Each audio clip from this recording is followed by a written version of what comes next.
Good morning, good morning, good morning, Mr. Bill. How you doing today? Good. How are you doing today?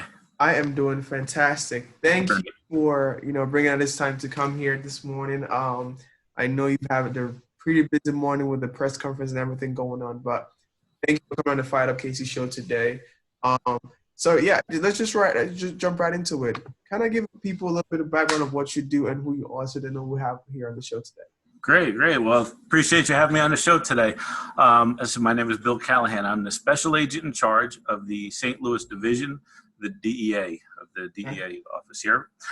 And the St. Louis division, we cover all of Kansas, we cover all of Missouri and Southern Illinois, Okay. and we have offices throughout that region. Okay. So with everything going on with your position being in charge of, St. Louis, Kansas, Missouri as well, what are some changes that has happened to the DEA because of this pandemic? Well, I think DEA has changed with the pandemic as far as our responses go, as Yes. far as us adapting to the new challenges that the COVID-19 pandemic has caused. Yes.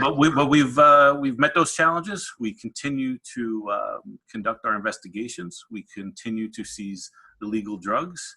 Okay. We continue to arrest violators and build evidence against violators for a possible arrest in the future. Okay. Awesome. So with the DEA being focused on making sure that there are good drugs in the market right now, what are some changes or some new changes that the DEA is making to counter this pandemic and making sure that we have it in control?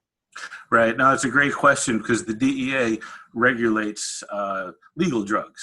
Okay. There's scheduled drugs. There's a schedule 1 through 5, one being legal, and the others, when they hit the street, then they're diverted Yes. for regular use.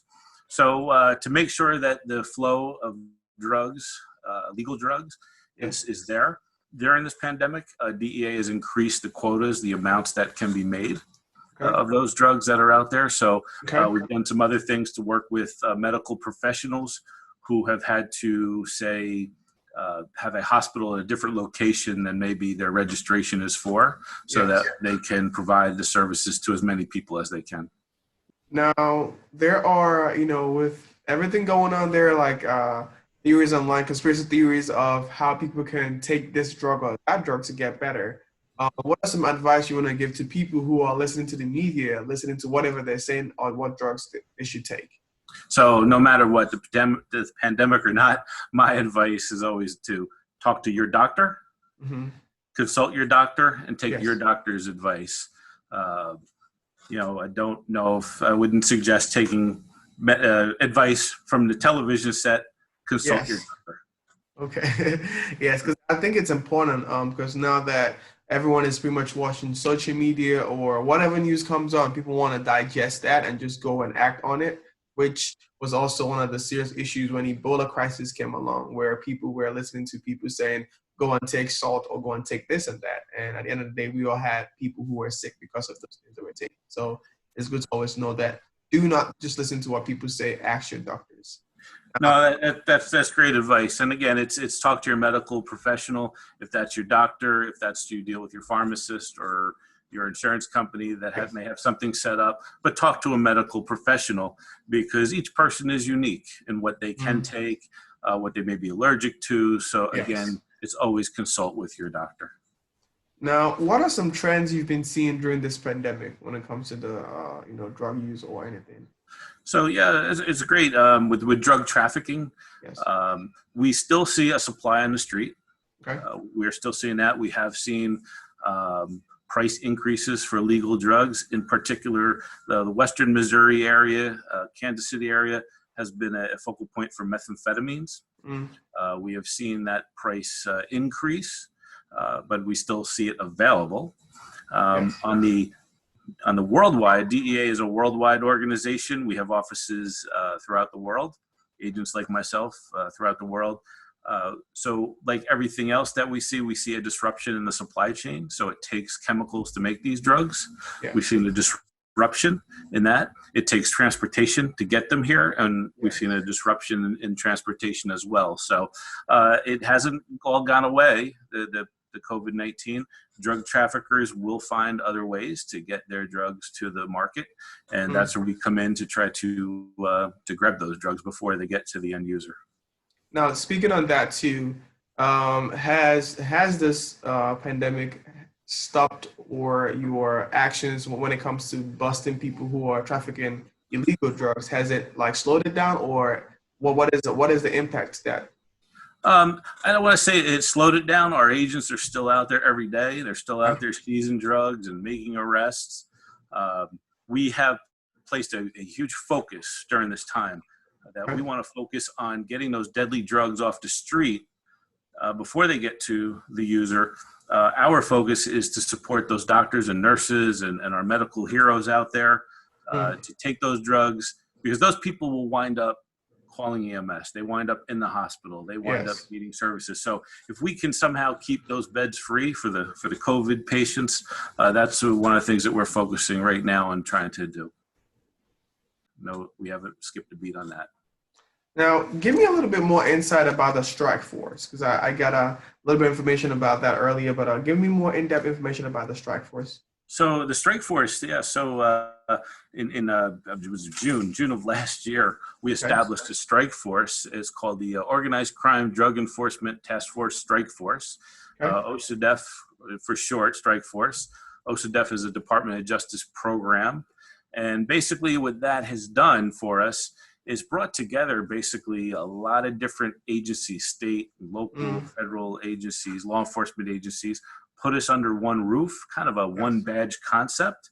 It's brought all these different resources to the table to tackle some of the most serious crime, some of the most serious violators in the Kansas City metro area.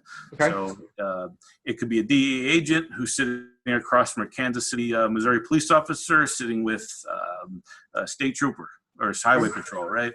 Someone from the highway patrol. FBI, Homeland Security Investigations, also IRS. So it's all these different agencies. The U.S. Marshals are involved as well. And each one of us brings to the table what we do best. And that's one way that we're attacking the crime issues in the Kansas City area. During this pandemic in particular, I'm real proud. Even though day to day I sit in St. Louis, I do interact a lot with the Kansas City community. Every week I'm on the phone with the various chiefs of police and my federal partners out there, monitoring the activity, monitoring what the issues are, and seeing what resources, what help that I can bring from DEA. Same with the U.S. Marshal, what resource the U.S. Marshal can bring to assist in the crime issues and drug problems in the Kansas City area. Yes. Now, from my perspective, things seem to be a lot more, there's a lot of work going on, but from your perspective, I know that you are very busy, and that's kind of like the shift I'm seeing with this pandemic, where it's either you are too busy or you are not busy. Now, I want to ask you this, having your work going on, what is one thing you want to do when this is all over? Well, what I really want to do when this is all over and we have an opportunity, during this time, we've had to limit our travel. For obvious reasons. I said I cover a very large area, all the way out to western Kansas to the southern tip of Illinois. And as like I said at the beginning, we have offices all throughout, personnel. And not only we have DEA employees, but we also have task force officers. These are police officers, detectives, troopers who come to us from other agencies, and they become part of the DEA family. They work with us. What I haven't been able to do is get out there and see them. Now, I talk to them every week. We have phone calls and Zoom calls and other communications, emails. But when this is all over, I really want to get out there, thank them, because they could have decided, oh, I can't do this, I can't do that. But what they decided was, and what they really bought into was, hey, we have a role to play. We can help that medical community. We can assist them. We can support them. We can be partners with them by doing what we can do to keep drug patients out of those hospital beds. And if we could take off drugs like fentanyl and methamphetamine and cause one less overdose, one less hospitalization, then we're going to support them. So that's the one thing I'm looking forward to doing is getting back to Kansas City, getting to Wichita, getting down to the Cape Girardeau area, getting out to Garden City, Kansas, and not only thanking our people, our agents, our administrative people, but also our partners in law enforcement, because anything that we've needed or we've called out for, be it to the Kansas City Police in Kansas, to the Kansas City in Missouri, the Kansas Yes. Highway Patrol, they've been there to support us. So I'm looking forward to getting out there, thanking them. I wish I could say we're going to be shaking hands again, but definitely elbows or toe taps or something. But I definitely want to get out there and thank them for the job that they're doing to keep the mission running. Awesome. Wow. Well, I just want to say thank you for, being able to do your job, even during this whole, pandemic going on. Thank you for coming on the show. I appreciate you, and I'm humbled to have you on the show today. And just want to say, keep the good work going. And when this is all over, I hope you get to be able to stay on ground, even if it's, give some knuckles or some elbow greetings. But we'll do that. And thank you. I really appreciate you being on today. Well, thank you for having me. Thank you for recognizing the DEA's role that we're playing. Thank you for doing what you're doing, because I think this is something important for law enforcement to speak to people like yourselves and your audience, and to tell you what we're doing.